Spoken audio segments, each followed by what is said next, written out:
masere brosur toro babuske dere. Ayandele brosora baba sendere basse.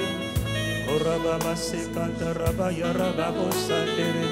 Endere bosata raba yanto koraba ba masse kantaraba yandere. Iraba bosse matiri brosoraba. Ibraba boskoraba tere bobo. Je veux chanter un chant d'amour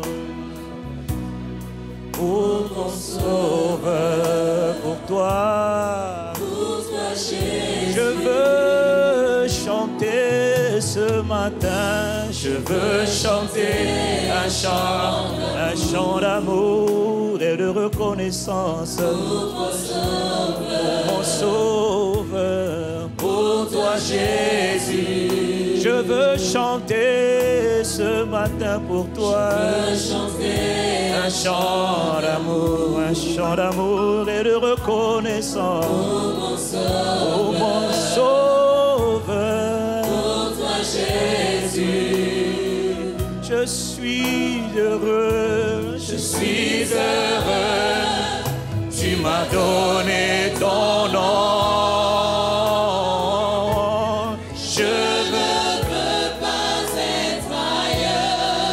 Je suis heureux,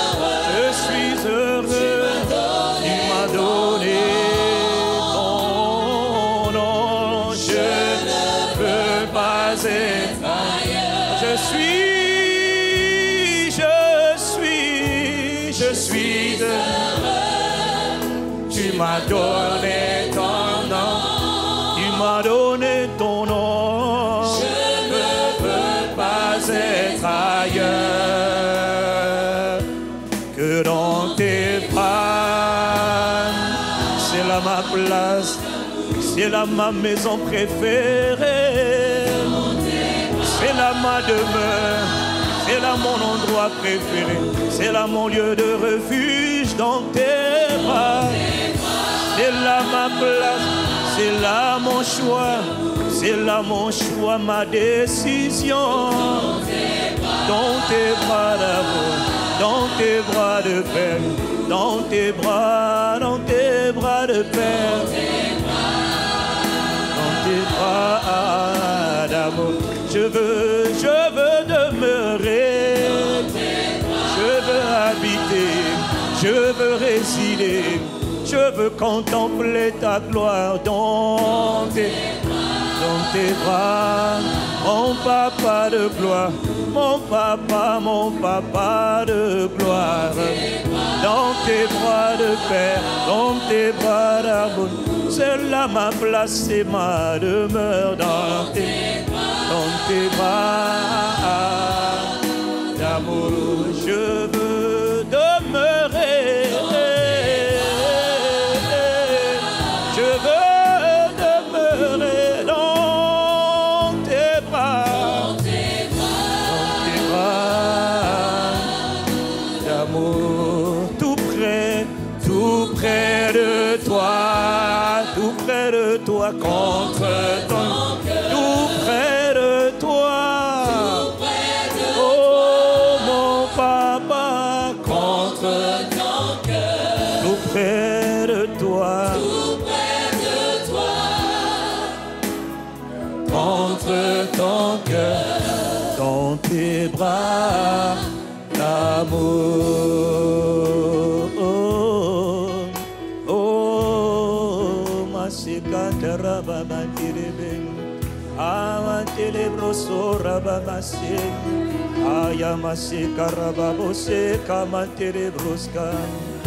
Ima yetelebroko emanteye rebase karababoske tarabam ema yaramaseka amako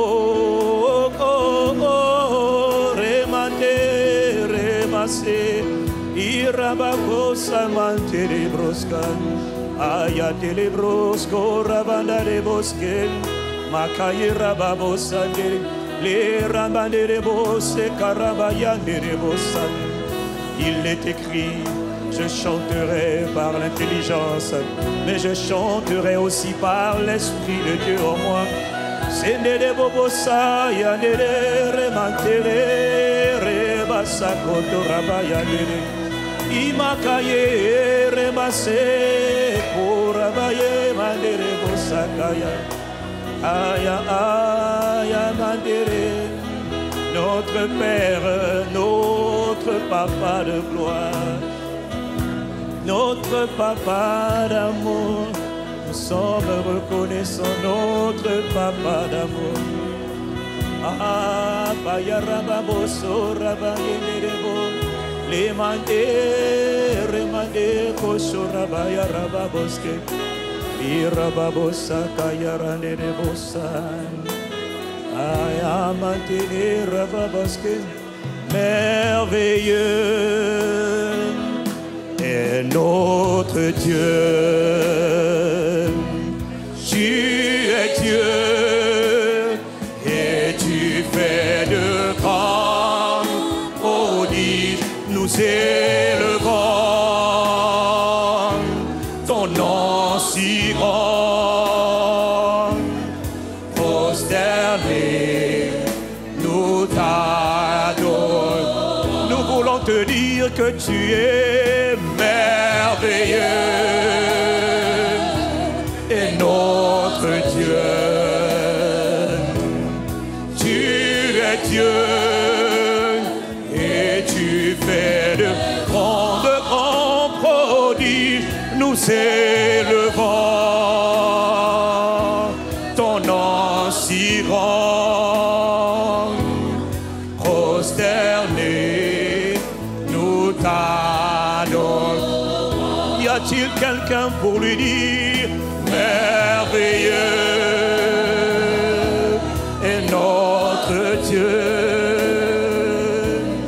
Tu es Dieu et tu fais de grands prodiges. Nous élevons ton nom si grand. Prosterné, nous t'adorons. Y a-t-il quelqu'un pour dire merveilleux est notre Dieu? Tu es Dieu et tu fais de si grands prodiges. Nous élevons ton nom si grand. Prosterné, nous t'adorons.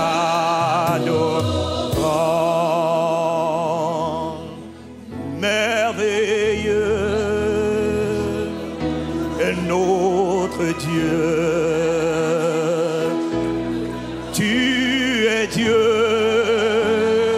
et tu fais de grands prodiges. Nous élevons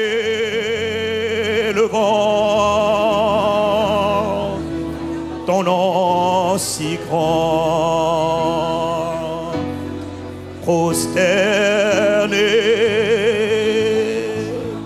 nous t'adorons.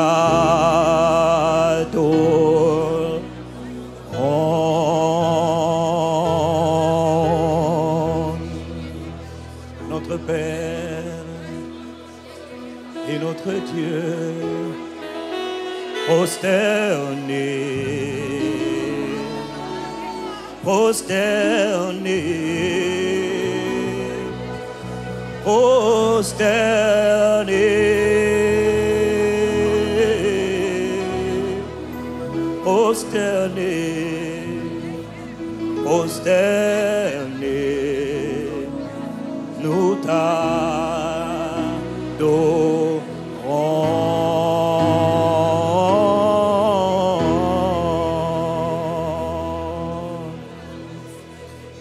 Nous t'adorons, t'adorons.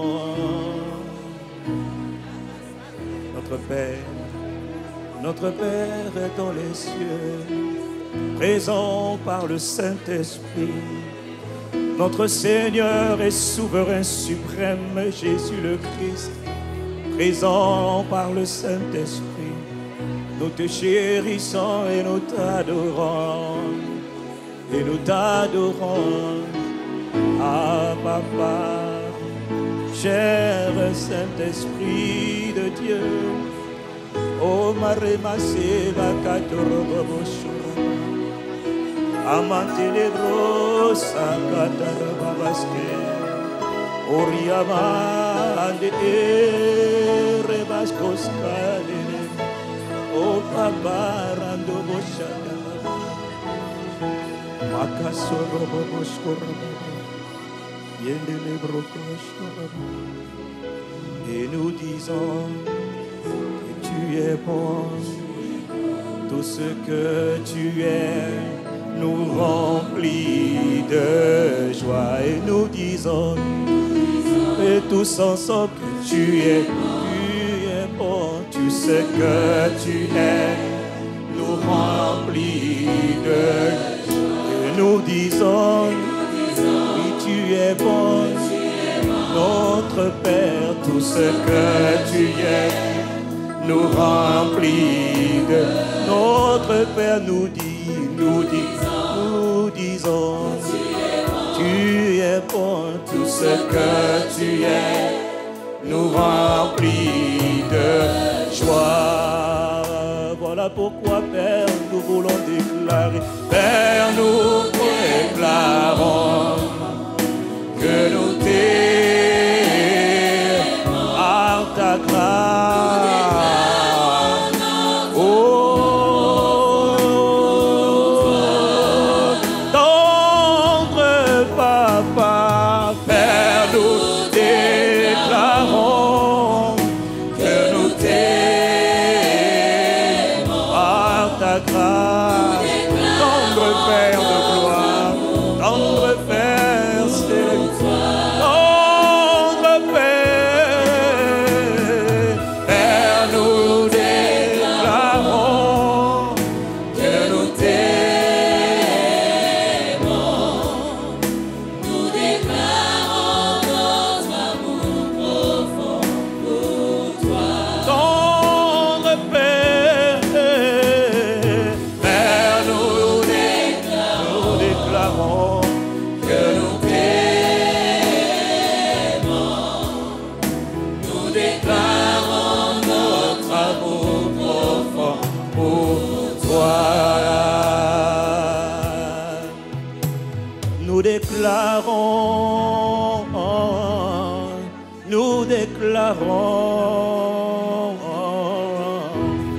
Nous déclarons notre amour profond pour toi.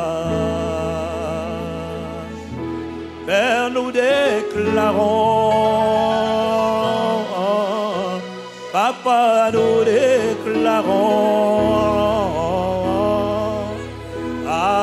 déclarons par ta grâce notre amour profond pour toi. Papa, nous déclarons, Père, nous déclarons notre passion pour toi.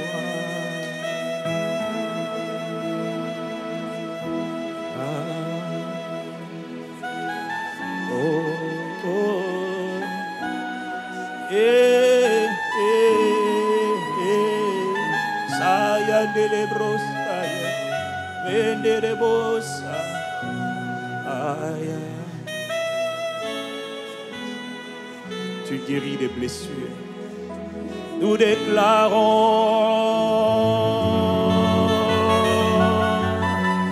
Père, depuis le Congo, nous déclarons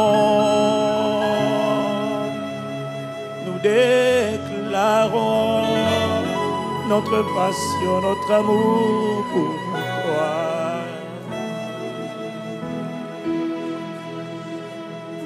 We thank you. Nous te remercions pour ton amour, Père.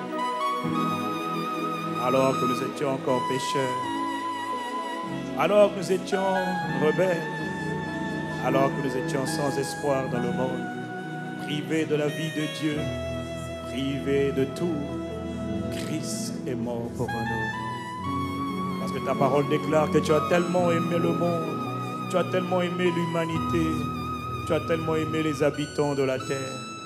Tu n'as pas aimé les immeubles ou les rues ou les maisons, tu as aimé les humains. Tu as tellement aimé les habitants du Congo, les habitants de l'Afrique, les habitants de la terre, que tu as donné ce qu'il y avait de plus précieux dans ton cœur de Père. Tu as donné Dieu le Fils, afin que quiconque croit ne périsse point, mais qu'il ait la vie divine, la vie de Dieu. Papa, cher Papa, nous voulons te dire combien nous sommes reconnaissants. Nous voulons te dire combien nous vous aspirons. Ah, nous désirons t'aimer. Nous désirons t'aimer. Aimer le Seigneur notre Dieu. Nous désirons t'aimer de tous nos cœurs, de toutes nos âmes et de toutes nos pensées. Nous te supplions, reçois favorablement l'expression de notre adoration ce matin. Reçois favorablement avec le peu que nous connaissons, avec notre vocabulaire limité, avec nos attitudes parfois incertaines, avec notre foi parfois languissante. Malgré tout, Papa, ça ne t'a pas empêché de nous aimer, que ça ne t'empêche pas de nous aimer. Reçois favorablement l'expression de notre gratitude, de notre adoration, de nos lèvres qui proclament les merveilles de ta grâce, qui célèbrent ton nom, notre tendre, notre passionné, notre Papa, Papa tant aimé, dans le nom de Jésus le Christ, notre Sauveur et notre Seigneur, celui qui a versé son sang sur la croix du Calvaire pour nous, et par l'Esprit du Dieu vivant qui a été envoyé depuis le ciel, par le Père et par le Fils. Père, reçois l'honneur, reçois la louange, reçois la gloire, reçois la magnificence, reçois la splendeur, reçois la sagesse, reçois la richesse, reçois la force, reçois l'éclat, la souveraineté, la domination, reçois les acclamations qui montent de nos cœurs vers le trône de Père que tu es. Reçois la louange et l'honneur et la gloire. Nous te soumettons toutes nos âmes et nos vies. Nous t'aimons, Papa, reçois par ta grâce. Nous voulons proclamer, nous voulons déclarer notre passion, notre allégresse, notre allégeance, notre soif de toi. Nous t'honorons, nous te chérissons, magnifique Père de gloire. Tu es présent par le Saint-Esprit, magnifique Jésus. Tu es présent par le Saint-Esprit. Nous t'honorons, magnifique et merveilleux, Esprit de notre Père, Esprit de Jésus le Christ. Cher Saint-Esprit, nous t'honorons ce matin. Nous t'acclamons dans ce lieu, Esprit du Dieu vivant. Béni soit celui qui vient au nom du Père et au nom de Jésus le Christ. Depuis le jour de la Pentecôte, il est venu et il n'est plus jamais reparti. Acclamons le majestueux, le glorieux, le redoutable, excellent, le Saint-Esprit de Dieu, l'Esprit de Jésus qui est ici au milieu de nous. Il a dit, lorsque 2 ou 3 sont assemblés en mon nom, je suis présent au milieu de vous. Nous reconnaissons que tu es présent. Voilà pourquoi nous ne sommes pas indifférents. Voilà pourquoi, qu'importe mon voisin, qu'importe ma voisine, moi je t'acclamerai, je te célébrerai. Je ne regarderai ni à gauche ni à droite. Je pousserai des clameurs, c'est-à-dire des cris de reconnaissance, des cris de joie, de gratitude, de célébration, en l'honneur de l'agneau, en l'honneur de notre Papa, en l'honneur du Saint-Esprit, le Dieu 3 fois saint. Il s'est révélé comme le Père, le Fils et le Saint-Esprit. Béni soit ton nom, merveilleux est ton nom, prodigieux est ton nom. Nous te reconnaissons dans ce lieu. Depuis la capitale du Congo-Brazzaville, le pays où Dieu règne, ce n'est qu'une question de temps. Tout œil le verra, tout œil le contemplera. La splendeur de l'agneau, la splendeur de sa majesté le roi, immortel et invisible, seul Dieu et seul Seigneur, à qui mérite l'honneur, la louange et la gloire. Il y a quelqu'un dans ce lieu ce matin qui veut t'acclamer, te célébrer, qui reconnaît que l'honneur, la louange et la gloire appartient à l'agneau et à celui qui est assis sur le trône par le Saint-Esprit. Reçois tout honneur et toute louange. Reçois l'honneur et la gloire, la magnificence et la sagesse, la splendeur et la beauté, la force et l'adoration. Hier, aujourd'hui, éternellement, nous t'adorons, nous te chérissons.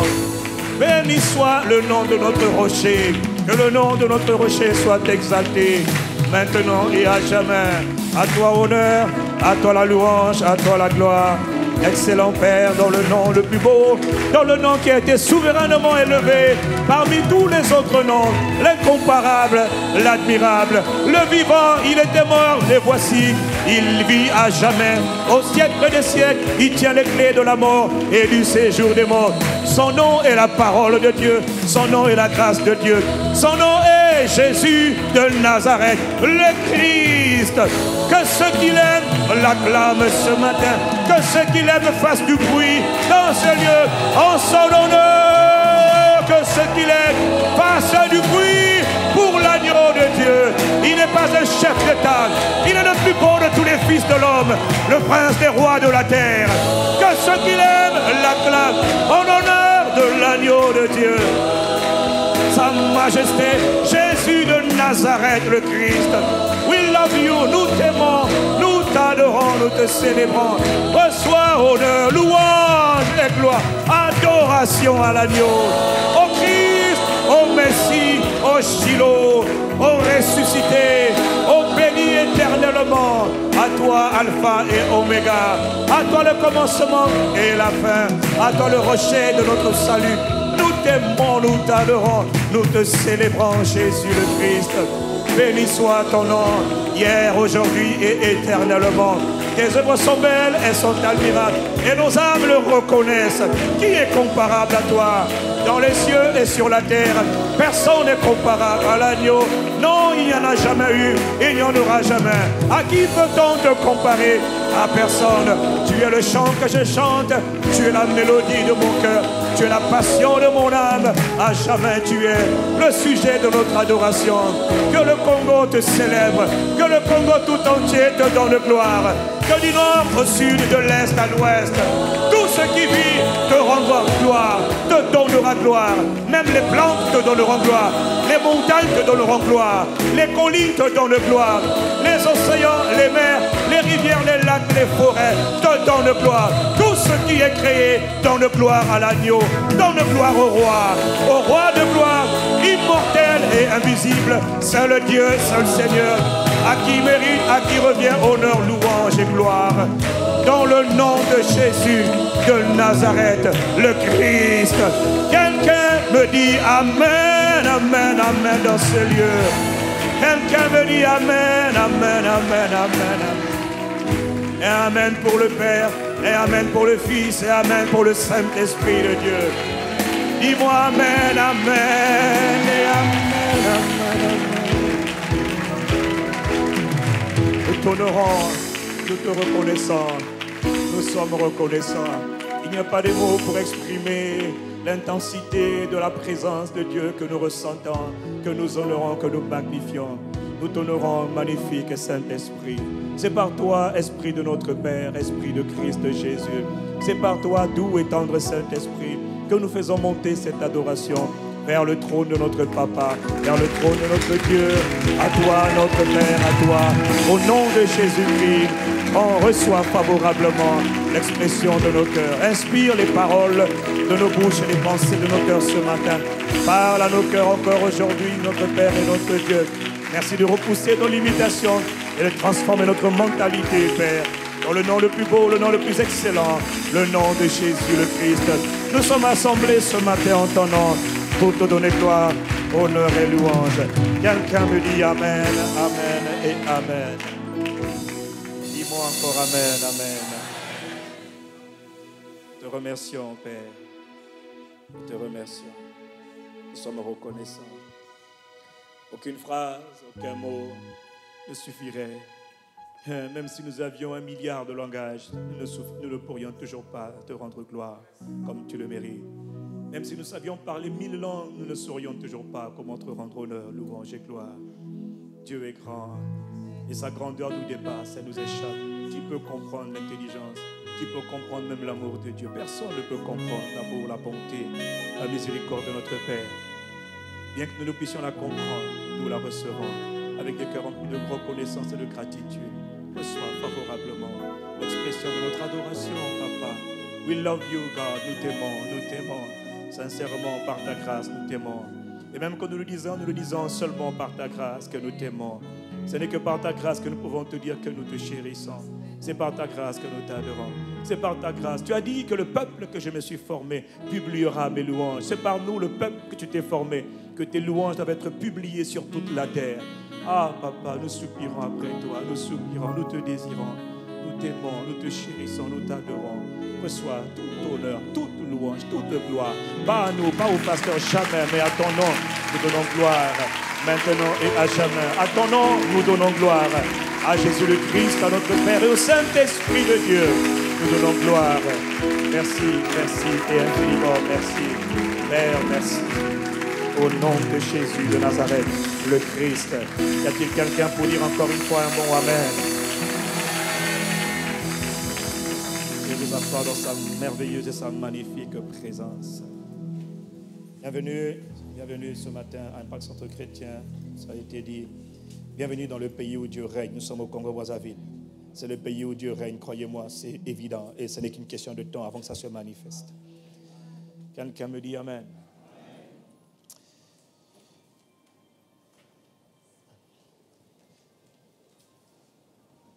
Je vois qu'il y en a qui ont laissé leur téléphone portable allumé. Merci de bien vouloir vérifier vos téléphones portables, s'il vous plaît. Et de bien vouloir les éteindre ou les mettre en mode silencieux.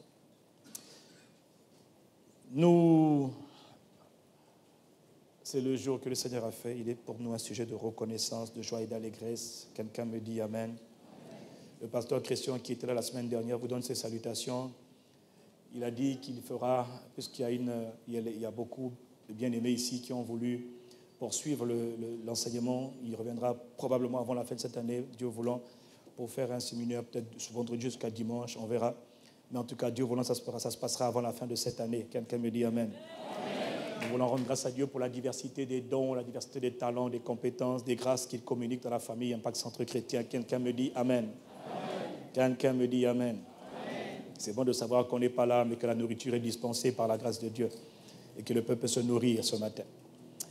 Nous continuons notre série de messages sur la conscience de Christ. Nous parlons de la conscience de Christ. Nous parlons de la conscience de Christ depuis des mois maintenant. Et Christ en nous, c'est le mystère qui a été caché, nous avons dit, qui était caché depuis toute éternité et qui a enfin été révélé. Il y a environ 2000 ans de cela, ce mystère a été révélé. Le mystère disait simplement que Dieu viendrait habiter sur la terre. Dieu viendrait habiter sur la terre à l'intérieur des êtres humains. Dieu n'habiterait plus dans un temple à Jérusalem ou en Samarie ou ailleurs. Dieu n'habiterait plus dans un bâtiment officiel, non. Dieu n'habiterait plus dans un endroit où on irait faire un pèlerinage. Dieu descendrait sur la terre et Dieu viendrait habiter à l'intérieur de ceux qui ont cru en celui qu'on appelle Jésus le Christ. Dieu viendrait habiter dans la partie de l'homme qu'on appelle l'esprit de l'homme. L'homme est un être tripartite.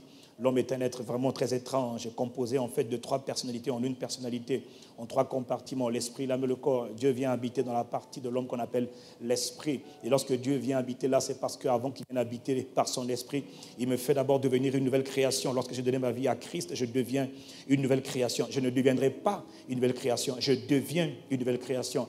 Qu'importe l'âge, qu'importe la saison, qu'importe la période, si quelqu'un est en Christ, il est une nouvelle création. Quiconque a donné sa vie à Jésus le Christ devient une nouvelle création. La vie chrétienne n'est pas une religion, n'est pas une vie religieuse. La vie chrétienne, c'est la vie du divin dans l'humain. C'est la vie de Dieu qui vient habiter à l'intérieur d'un être humain. Et il fait de toi un Dieu. Quelqu'un me dit Amen.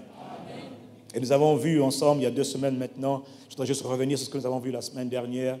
Nous avons vu que lorsqu'on devient conscient que Dieu vient habiter en soi, dis avec moi, Dieu habite en moi, dans mon esprit. Nous avons vu que lorsque Dieu vient habiter dans ton esprit, quelque chose doit se produire, quelque chose se passe. Nous n'avons pas terminé, je reviendrai sur les autres aspects de l'identité plus tard, mais pour l'instant, je fais cette parenthèse sur la marche nouvelle, le nouveau style de vie, le nouveau mode de vie que l'on adopte lorsqu'on est conscient de Christ. La raison pour laquelle nos vies ne changent pas, c'est parce que nous ne sommes pas conscients que Dieu habite en nous.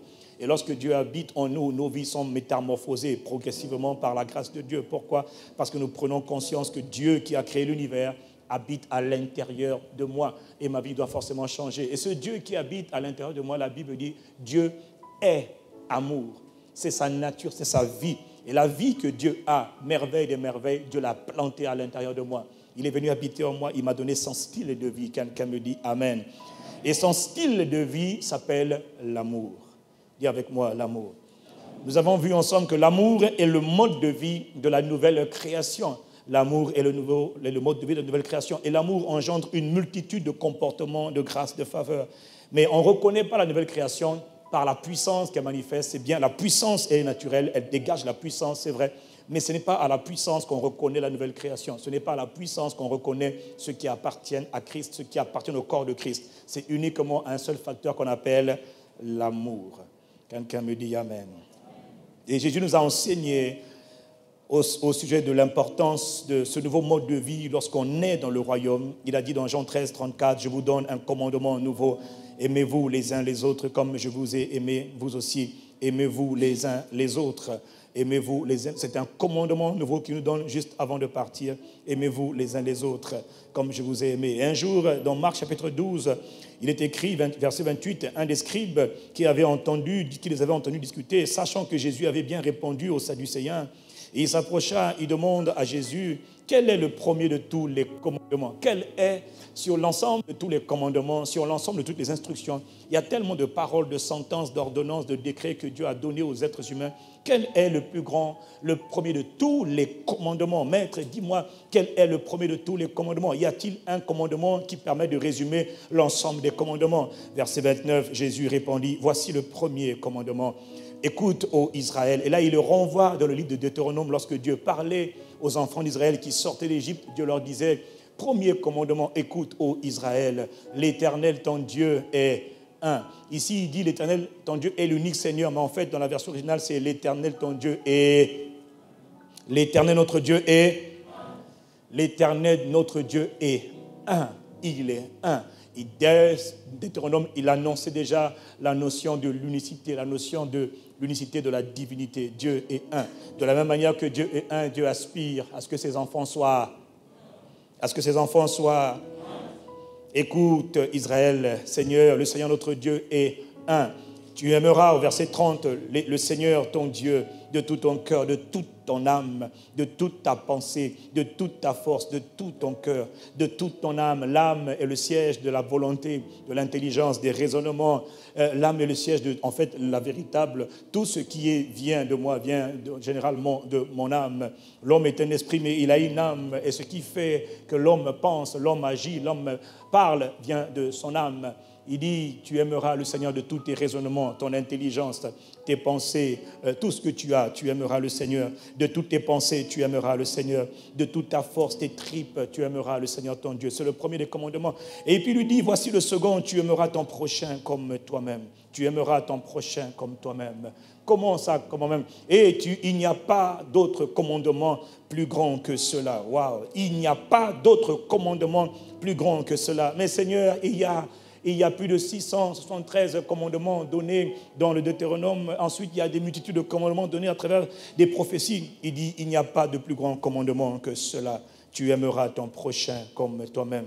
Et juste après, dans le livre de Galates, chapitre 5, verset 14, beaucoup plus loin, ça c'est Jésus qui parlait. Maintenant, Paul reçoit des instructions par le Saint-Esprit.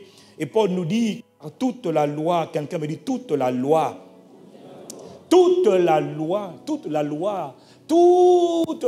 de Dieu est résumée, est accomplie dans une seule parole. Tu aimeras ton prochain comme toi-même.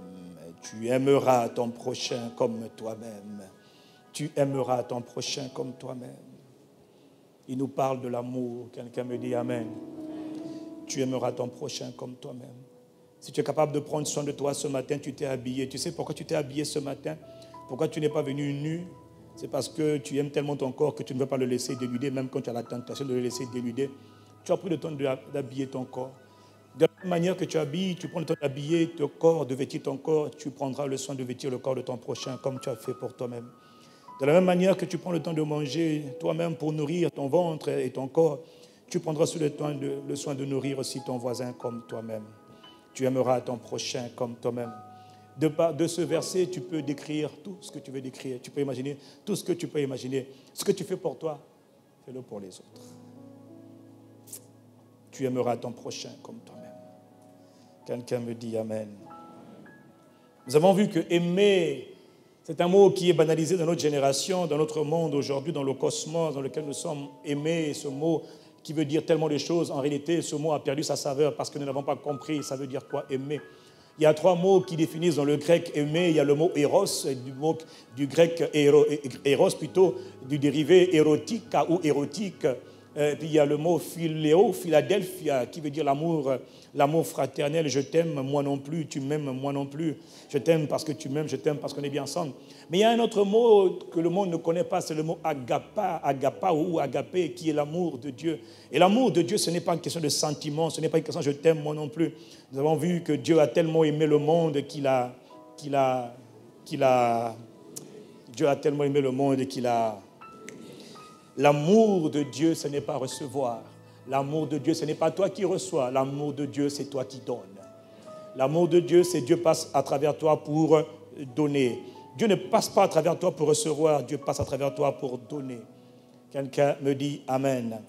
L'amour de Dieu, ce n'est pas un sentiment, ce n'est pas une émotion. L'amour de Dieu, c'est une décision. Quelqu'un me dit une décision. Laquelle décision? La décision de donner. Dieu a tellement aimé le monde qu'il a donné son Fils unique, afin que quiconque croit en lui ne périsse point, mais qu'il possède. Ce n'est pas une espérance à venir, c'est une espérance qui commence maintenant. Tu possèdes la vie de Dieu, le type de vie de Dieu, la vie de l'amour de Dieu pénètre en toi, est à l'intérieur de toi. À quel moment? Lorsque tu as cru en celui qu'on appelle Jésus le Christ. Quelqu'un me dit Amen. Dieu a tellement aimé qu'il a donné son Fils unique. Et son Fils unique a tellement aimé les humains qu'il a donné sa vie. Il a donné sa vie pour les êtres humains. Et quand le Fils, par son esprit, vient habiter en toi, alors imagine la suite. Toi aussi, parce que le Christ est en toi, si lui, il est mort pour donner sa vie, toi aussi, tu dois mourir pour donner la tienne. C'est ça l'amour. L'amour, c'est Dieu passe par toi, Christ habite en toi par le Saint-Esprit, dans le but de faire en sorte que ta vie devienne une vie de don, de donner pour les autres. Voilà pourquoi il est dit dans 1 Jean, chapitre 3, verset 18, « Petits enfants, n'aimons pas en parole », parce qu'il sait que le mot « aimer » a été banalisé de nos jours, vulgarisé de nos jours. Il dit non, revenons dans les textes fondamentaux, dans la parole, « N'aimons pas en parole » et avec la langue, mais aimons en acte ou encore en action et avec vérité. Que aimons en vérité, c'est-à-dire aimons de manière vraie. Soyons vrais dans l'amour que nous manifestons les uns envers les autres. Quelqu'un me dit Amen et je continue. Et il y a 2 semaines, donc, nous avons vu que aimer en action et en vérité, donc aimer en acte et de manière vraie, c'est aimer de manière pratique, aimer de façon pratique. Dis avec moi, aimer de façon pratique. Nous avons donc parlé... C'est quoi aimer de façon pratique? C'est manifester simplement l'amour de Christ, parce que Christ est venu habiter en nous par son esprit. Christ est venu habiter en toi et en moi par son esprit. Et quand Christ vient habiter en toi et en moi par son esprit, une des premières choses lorsque tu commences à devenir conscient que Christ habite en toi, c'est que ton mode de vie doit changer. Parce que l'amour de Christ maintenant doit prendre le dessus dans ta vie d'avant. C'est maintenant la vie du Christ qui se manifeste à travers toi. Et cette vie de Christ, c'est l'amour. Dis avec moi, l'amour. C'est quoi donc aimer de manière pratique? C'est manifester l'amour de Christ de manière pratique. Nous en avons parlé donc il y a 2 semaines. Nous avons dit nous sommes un corps, nous sommes une famille, nous sommes une communauté. Lorsque quelqu'un naît de nouveau, il rentre dans un corps qu'on appelle le corps de Christ. Ce corps de Christ est composé de diversité d'individus, de races, d'ethnies, de langues, de tribus. Mais le père a un souhait, comme tout bon père de famille qui a plusieurs enfants, il veut que les enfants soient un. Il veut que les enfants soient... Parce que Dieu... Le Père, le Fils et le Saint-Esprit, ce n'est pas 3 dieux, c'est un Dieu manifesté, révélé sur 3 personnalités bien distinctes, mais Dieu est un. Il veut que les enfants soient un. Et c'est là le plus gros challenge de nous aujourd'hui, et même des générations passées. Nous ne sommes pas conscients de ce que Dieu veut, de ce que Dieu cherche. Et nous sommes des esprits, c'est vrai, recréés, mais nous habitons dans les corps de terre, nous avons une âme qui nous joue bien des tours. Nous avons dit que aimer de manière pratique, c'est d'abord prendre conscience du fait que nous sommes un corps. Quelqu'un me dit, nous sommes un corps. Avant de parler de l'amour dans le Congo, l'amour dans le monde, l'amour pour les autres, parlons d'abord de l'amour de la maison de Dieu, de l'amour dans l'Église, l'amour que les uns doivent avoir envers les autres. Nous avons dit, par exemple, que quand tu vois simplement de manière pratique, quand tu vois qu'un frère, une sœur n'est pas là dans la famille, dans la maison, depuis un certain temps, tu dois au moins prendre le temps de t'intéresser à elle. Tu dois prendre le temps d'appeler la personne, d'appeler le frère, d'appeler la sœur qui n'est pas là depuis un certain temps. C'est une simple manière pour démontrer l'amour de manière pratique. Tu ne peux pas être indifférent lorsque ton frère, ta sœur n'est pas là. Parce que quand on est en Christ, on doit apprendre à prendre soin les uns. Quelqu'un me dit Amen. Savoir protéger, se protéger les uns les autres, savoir s'entraider les uns les autres. Est-ce que je peux continuer?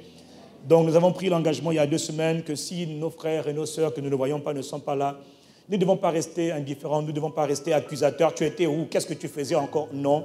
Nous devons aller parce que tu ne sais pas parfois pourquoi les gens ne viennent pas. Il y a tellement de raisons.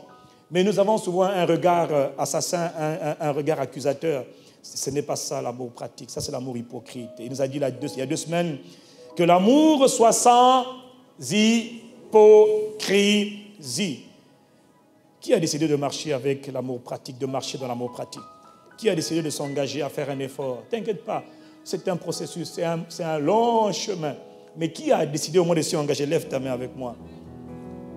Bon, ton voisin, il y a des voisins, il y a des gens ici qui n'ont pas envie, c'est pas grave. Au moins, je sais, vous savez, ce genre de message ne concerne pas tout le monde. Ce genre de message concerne seulement ceux qui aspirent à faire plaisir à Dieu. À l'église, tout le monde n'aspire pas à faire plaisir à Dieu. Mais la bonne nouvelle, c'est qu'il y en a qui essaient de faire plaisir à Dieu par sa grâce. Quelqu'un me dit Amen. Nous avons compris qu'il faut apprendre à nous appeler les uns les autres. Il faut apprendre on a dit de manière pratique, apprendre à raccourcir les trajets les uns les autres. Parce que toi, tu viens en voiture, tu vois que l'autre n'a pas de voiture. Ne pars pas juste comme ça à vide avec 3 places, 4 places derrière. Prends le temps de raccourcir le trajet de mon frère, le trajet de ma soeur ou de déposer quelqu'un. C'est ça, s'intéresser à l'autre de manière pratique. Dis-moi Amen. Nous avons parlé d'un détail important. Nous ne voulons pas être une église où nous nous appelons seulement par frère, sœur. Non, derrière le mot frère, sœur, il y a un prénom. Retiens mon prénom, retiens mon prénom. Depuis 2 semaines, j'espère que tu as commencé à collecter quelques prénoms. Tu en as retenu au moins 10. À la fin du message, on fera encore un autre exercice, n'est-ce pas? À la fin du culte, nous allons encore prendre le temps de dire mon frère, la dernière fois, tu m'as donné ton prénom, mais j'ai oublié. Rappelle-moi ton prénom. Personnellement, en ce qui me concerne, il faut que je prenne le prénom au moins 100 fois avant que je le mémorise. En plus, moi, je dois retenir beaucoup. Dis-moi Amen. Voilà, donc tout le monde doit apprendre à connaître les prénoms de tout le monde dans une même famille. Quelqu'un me dit Amen. Mais dans votre maison familiale, on apprend à se connaître au moins tout le monde par les prénoms. Pourquoi est-ce que c'est choquant de ce qu'à l'église, on doit connaître les prénoms des uns les autres? C'est cela, démontrer l'amour de manière pratique. Arrête de dire mon frère, ma soeur. Arrête un instant pour dire rappelle-moi ton prénom s'il te plaît. Et toi, si on te pose la question, ne dis pas tu as déjà oublié. Donne seulement le prénom puis oublie-nous. Quelqu'un me dit Amen. Amen. Il y en a qui ont de très bonnes mémoires et puis qui retiennent instantanément. Il y en a qui retiennent au bout de 2 fois. Puis il y en a qui n'ont pas la mémoire facile pour retenir ce genre de détails. Donc il y en a pour qui il faudra dire 1000 fois. Eh bien 1000 fois je poserai la question. Et 1000 fois je retiendrai la 1000e fois. Dis-moi Amen. C'est tellement plus simple, plus agréable lorsqu'on t'appelle par ton prénom. Machin, viens ici. Ce n'est pas agréable. Ce n'est pas ça l'amour de manière pratique. Quelqu'un me dit Amen. Arrêtons de faire des efforts, de saluer seulement dans l'église des gens qui ont une certaine apparence. Malheureusement, dans les églises, parfois, les gens vont seulement à la fin du culte, au début du culte, saluer certains types de personnes. Et les autres, tu zappes. Apprenez à saluer tout le monde. Apprenez à honorer tout le monde. Apprenez à estimer tout le monde. Sans distinction de face, de race, de moyens, etc. L'amour ne regarde pas toutes ces choses. Apprenons à manifester l'amour de manière pratique. Est-ce que je peux continuer? C'est quoi manifester l'amour de Christ de façon pratique? 1 Corinthiens 13, verset 4. L'amour est plein de bonté. Il est écrit, l'amour est plein de bonté. La version Parole vivante dit, l'amour est serviable. L'amour est plein de bonté et de bienveillance. Il cherche à être constructif. Et il se plaît à faire du bien aux autres. L'amour, dont nous parlons, l'amour de Dieu, se plaît à faire du bien aux autres.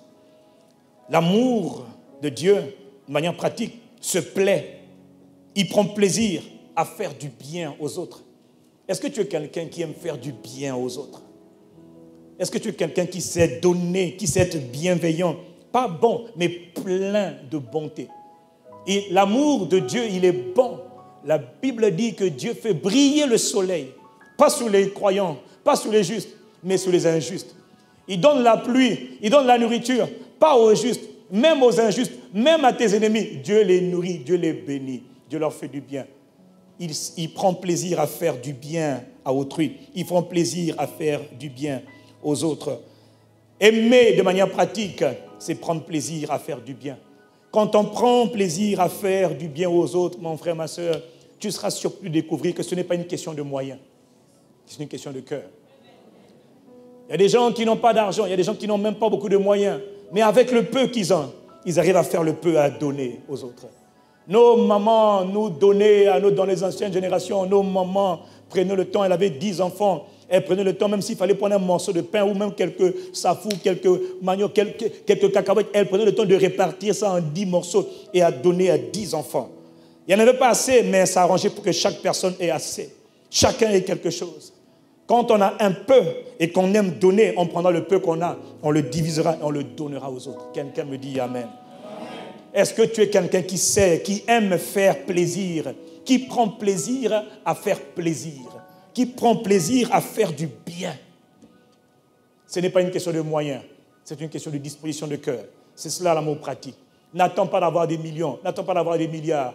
Pour faire du bien, oh c'est simple, regarde ce que l'autre n'a pas, regarde ce que tu as, fais la différence, donne. Fais du bien aux autres, donne. Quelqu'un me dit Amen. C'est cela l'amour de manière pratique. Je rêve d'une église, je rêve d'un corps, je rêve d'une nation, d'un pays où les gens vont, dans leur majorité, vont juste apprendre à se plaire, à faire du bien aux autres, à manifester la bonté de Dieu. Ils s'attacheront fortement au bien. Quand ils auront un peu, ils donneront le peu qu'ils ont. Quand ils auront beaucoup, ils donneront le beaucoup qu'ils ont. Quand ils seront dans l'abondance, ils multiplieront l'abondance. Ils ne penseront pas seulement à eux, ils penseront aussi aux autres. Quelqu'un me dit Amen. Sans rien attendre en retour. J'ai dit, aimer, donc, de manière pratique, c'est donner, c'est faire du bien. Mais dans le bien que tu fais, il y a une particularité, mon frère. Ne t'attends à rien en retour. On fait du bien sans rien attendre en retour. La plupart des gens qui sont déçus quand ils ont donné, c'est parce que, quelque part, ils attendaient un retour. Dieu n'attend pas de retour. Dieu donne aux bons et aux méchants. Il n'attend pas de retour. Voilà pourquoi des fois même tu es ingrat, Dieu donne encore. La preuve, malgré notre ingratitude, notre rébellion, nos péchés, nos fautes, nos transgressions, nous avons encore le souffle de vie. Le souffle de vie ne nous a pas été retiré. Ça veut dire que Dieu nous donne encore l'opportunité de changer et de lui être agréable. Quelqu'un me dit Amen. Aimer, c'est donner sans rien attendre en retour. Et j'insiste là-dessus, mon frère. Toutes les fois que tu t'attends à quelque chose en retour de la part des gens, tu seras déçu. Tu sais pourquoi? Parce que nous sommes tous différents. Et parce que tout le monde ne comprend pas la même chose au même moment. Il y en a qui sont un peu plus matures que d'autres. Il y en a qui sont moins matures. Il y en a qui sont très matures, qu'importe. Ceux qui sont forts dans le Seigneur doivent soutenir, être patients avec ceux qui sont faibles dans le Seigneur. Ceux qui sont moyens doivent être patients avec ceux qui sont faibles. Nous sommes un corps, les amis. Dans un corps, il y a tous les profils. Le miracle de Dieu, c'est que tous les gens, aussi différents soient-ils, arrivent à être un et à s'aimer les uns les autres et à faire du bien. Il donne, il n'attend rien du tout. Toutes les fois que j'ai donné, j'attendais un retour, j'ai été déçu. Des fois même le mot merci ne vient pas. Ou il te dit merci une semaine plus tard. Et tu es en train de regretter. Je lui ai donné ma robe. Elle n'a même pas pris le soin de me faire un texto pour me dire merci.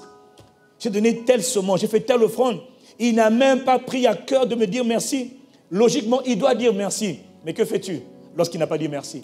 Tu es irrité. Ça veut dire que ton amour est un amour hypocrite. Tu as donné dans le but de recevoir en retour. Ce n'est pas l'amour de Dieu. L'amour de Dieu, c'est donner. Dieu a tellement aimé qu'il a donné. Quelqu'un me dit Amen. Vous connaissez l'histoire du pasteur Karambiri qui disait qu'il avait donné des chemises, etc. à des pasteurs de la ville de Ouagadougou. Et puis après, il a appris que les pasteurs étaient en train de torpiller, de tirer sur lui. Il dit, Seigneur, je vais aller reprendre mes vêtements. Dieu lui dit, ça, ce n'est pas l'amour, ça. Oui, l'amour hypocrite, et puis il s'est repenti. Quelqu'un me dit, aïe. Non, il n'y a pas que lui, hein. Nous tous nous sommes concernés. Combien de fois n'as-tu pas fait du bien à quelqu'un et il ne te l'a pas rendu comme tu attendais? Parce que tu sais, il y a aussi des gens qui ont des attentes. Il faut que tu me dises merci de cette manière-là. Tu vois, un simple merci, c'est tout. Ah, ce que je vais te faire pour toi là, c'est tout. Juste merci. Fais-moi au moins une mélodie. Chante-moi un chant nouveau pour m'honorer, pour me dire merci. Quelqu'un me dit, aïe, ça c'est l'amour hypocrite. Ce n'est pas l'amour de Dieu. L'amour de Dieu n'attend rien du tout en retour. Dis-moi amen. L'amour, c'est faire plaisir aux autres. C'est se plaire à faire du bien. Mais sans rien attendre en retour. Combien de fois n'as-tu pas posé un acte à l'église ou ailleurs, espérant avoir un retour? Soit du pasteur, soit du directeur, soit du chef, soit du responsable. Ce n'est pas l'amour pratique.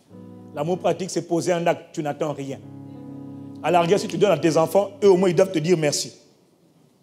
Au moins un bisou à papa. Allez, un bisou à maman. Allez, ça c'est moi. Ma fille, donne un bisou à papa tout de suite. Donne-moi les bisous tout de suite. Papa, encore, encore un bisou. Voilà. Tu es encore jeune, je profite. Parce qu'après tu seras grandi, je pourrais plus faire des bisous. Non, ça c'est ma fille, ça c'est ma fille. Bisous à papa tout de suite. À l'école, papa. À l'école aussi, mais bisous. Tout le monde doit savoir que papa il t'aime et tu aimes ton papa. Allez, bisous. Voilà. Là, j'exige le retour, c'est vrai. C'est un peu d'abus de pouvoir, mais c'est comme ça. Voilà pourquoi il a dit, tu aimeras l'Éternel, ton Dieu. Tu aimeras ton Père céleste.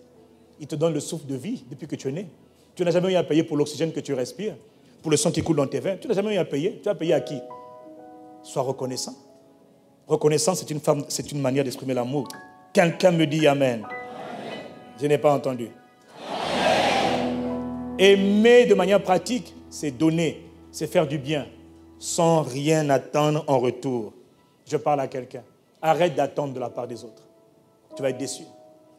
Parce que parfois, les gens ne pensent pas comme toi. Les gens ne sont pas au même niveau de compréhension que toi. Quelqu'un me dit Amen. Je voudrais bien que tout le monde pense comme moi. Tout le monde soit comme toi. Tout le monde pense comme toi. Tout le monde parle comme toi. La réalité, c'est que ce n'est pas possible. C'est là que ton amour doit être manifesté. C'est là que ton amour doit être exercé.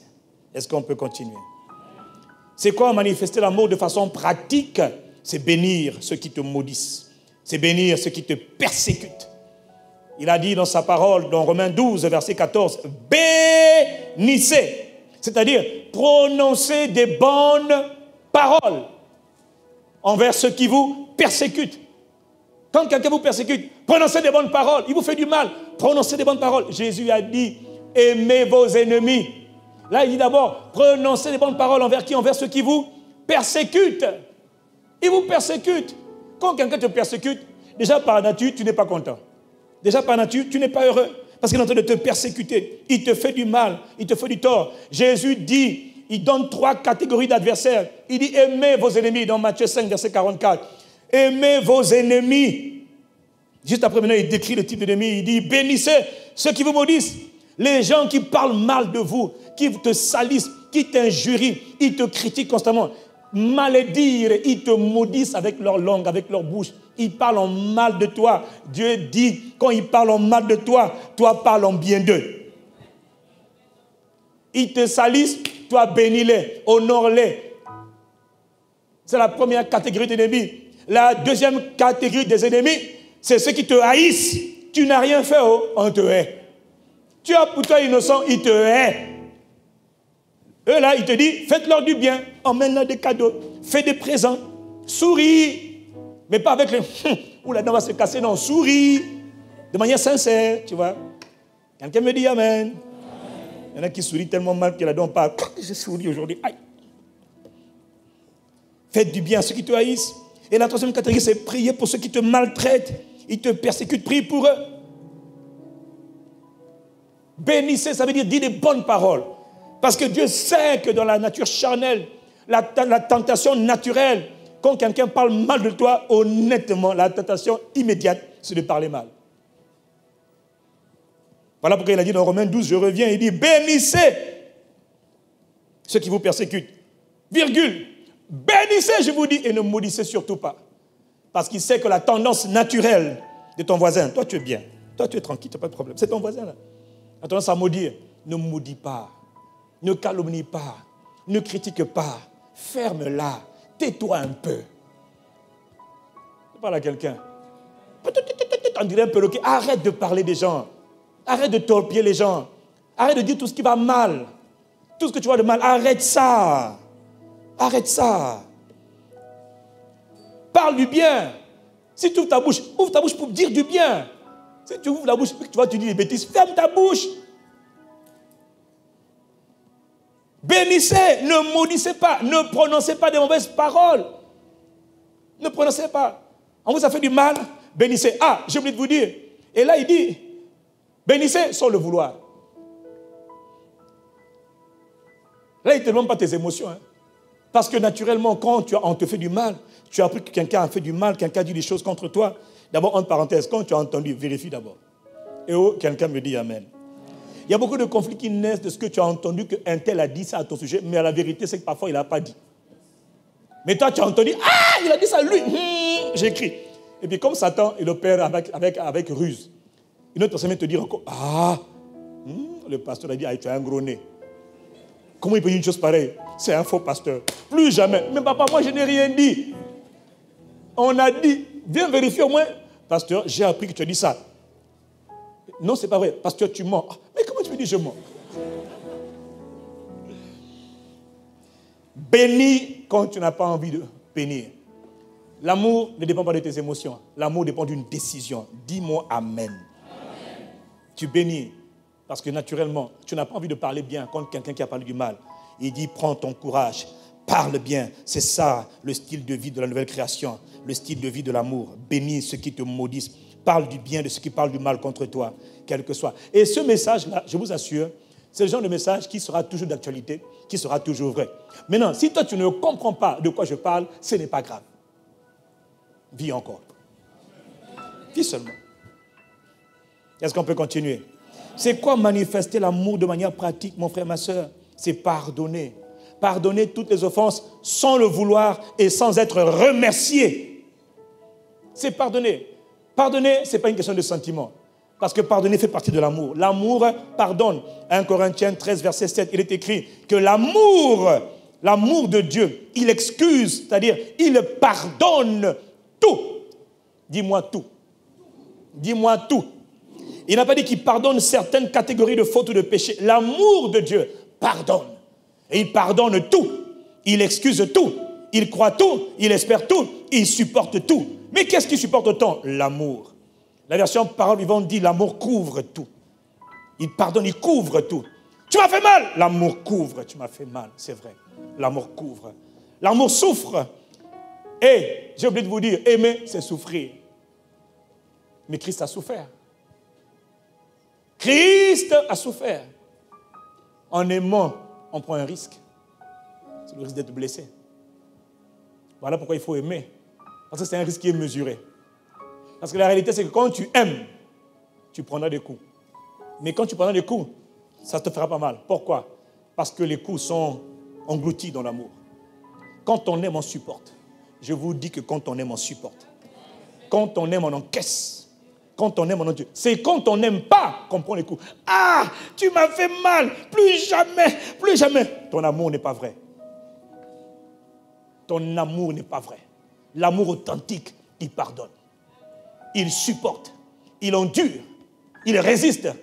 L'amour authentique résiste. Je parle à quelqu'un ce matin, à commencer par moi-même. Voilà. Bon prédicateur, celui qui se prêche d'abord à lui-même.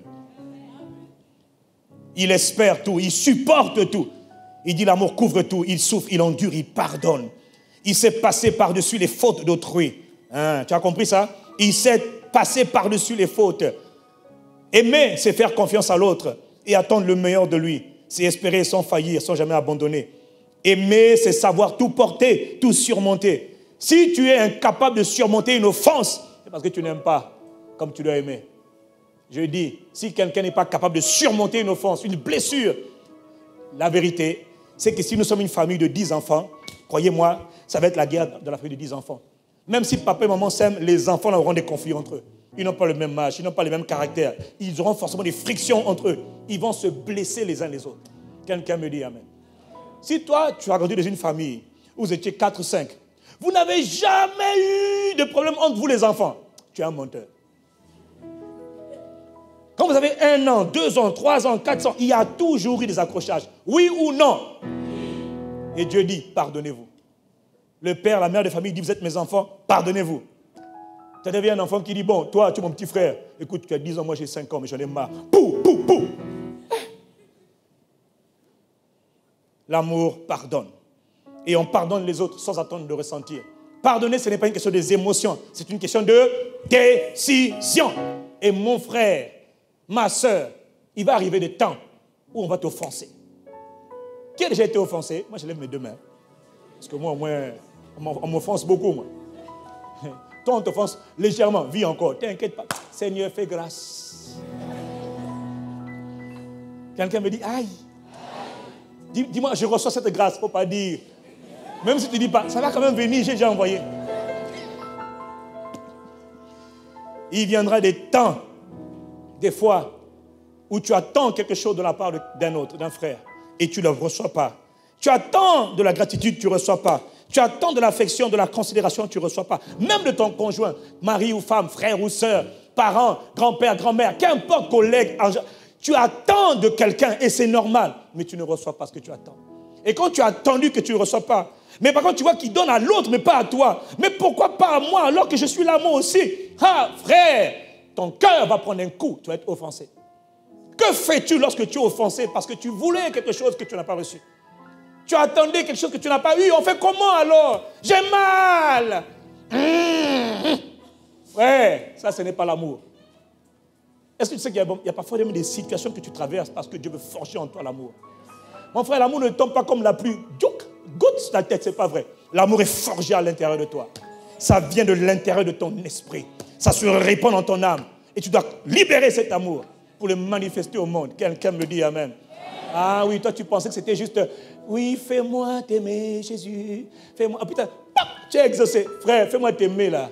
On va te blesser. On va te faire du tort. On va te faire du mal. Moi, j'ai fait du mal à beaucoup de gens. D'ailleurs, je vous demande pardon. Tout le monde ici, là, si je vous ai offensé, et je sais que je l'ai fait, d'une manière ou d'une autre, sciemment ou inconsciemment. Bon, sciemment, c'est quand même un peu rare. Hein? On ne se lève pas vous dire, je te hais. Non. Mais le pasteur fait des bêtises, fait des erreurs, comme tout le monde. Je suis un homme. Ça peut m'arriver. Quelqu'un me dit amen. Toi aussi, tu en fais plus que moi. Ça peut t'arriver aussi. Quelqu'un me dit amen. Et moi, pour tout ce que j'ai fait comme offense, je demande pardon à toute l'assemblée. Parmi ici, là, il y a des gens qui j'ai fait mal par mes paroles. Qu'importe. Moi aussi, je suis un chantier en construction. Je me construis par la grâce de Dieu. Toi aussi, tu as fait mal aux autres. Mais si pour une offense que moi j'ai posée, et je n'ai pas demandé pardon parce que parfois je ne suis même pas conscient. Il y a des choses, tu sais, que tu découvres seulement après. Il y a des moments où Dieu te dit, tu as fait du mal à un tel, mais parfois il te le dit il y a 10 ans. Oh, mais Seigneur, il fallait me dire ça plus tôt, mais je n'étais pas conscient. Gris, mon frère, excuse-moi, j'étais offensé en 1954. On était allé au restaurant. Si c'est ta femme, tu es mal barré. C'est maintenant seulement que tu m'en parles. C'est maintenant, après 30 ans de mariage, c'est maintenant que tu m'en parles. Je ne te pardonnerai jamais. Vraiment. Non, mais je pense que ce genre d'exemple, ce sont des réalités. Vous, les sœurs, là, franchement, il faut vous convertir au Seigneur. Hein? Donnez vos cœurs à Jésus, il va changer vos cœurs. Oh, quelqu'un me dit amen ici, là.